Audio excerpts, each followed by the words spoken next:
Welcome to my YouTube automotive channel. In today's video I have a 2009 Chevy Equinox and I will show you how to remove and replace the battery. This video will apply to Chevy Equinoxes made from 2005 to 2009.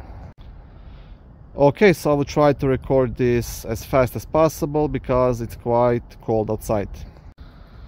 So once you lift the front hood, battery is actually located just down here under the PCM. So first thing you have to do, you have to remove the PCM, then you have to remove this black cover, and then you will get access to the battery. To remove the PCM, it's gonna be held by four of these black tabs here.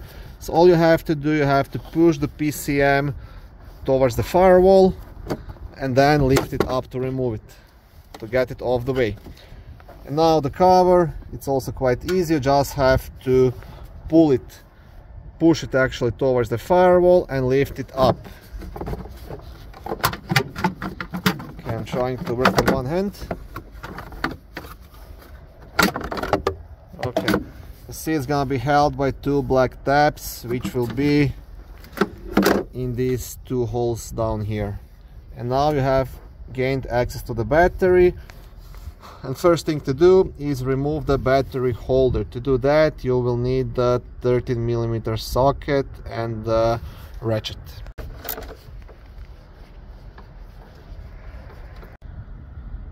Okay, once the holder is off, all you have to do now is disconnect the battery terminals.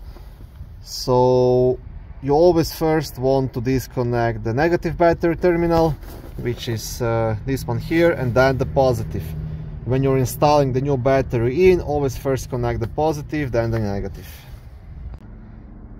To do this, you will need a 10mm wrench key or a socket.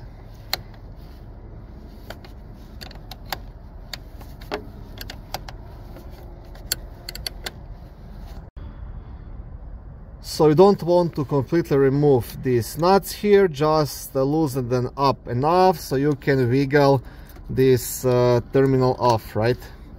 If it's kind of still stuck and you can't remove it, you can use something like a flat screwdriver just to try and pry it underneath to get it off.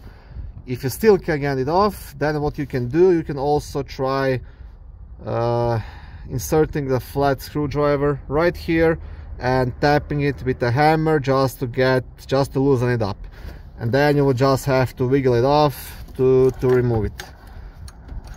Okay, on the other one I loosened up this screw already, and now you see this one is a bit harder. I tried to wiggle it off and I was able to do it. If you can't do it, like I said, just try to pry it underneath while you're trying to wiggle it, and that's pretty much it. Once both terminals are disconnected, you can safely remove the battery. Okay, thank you for watching this short video. I hope it was helpful and educational. If it was, please like it and consider subscribing to my YouTube automotive channel. On my channel there is lots of how-to videos, do-it-yourself videos, car reviews, product reviews and other similar automotive topics.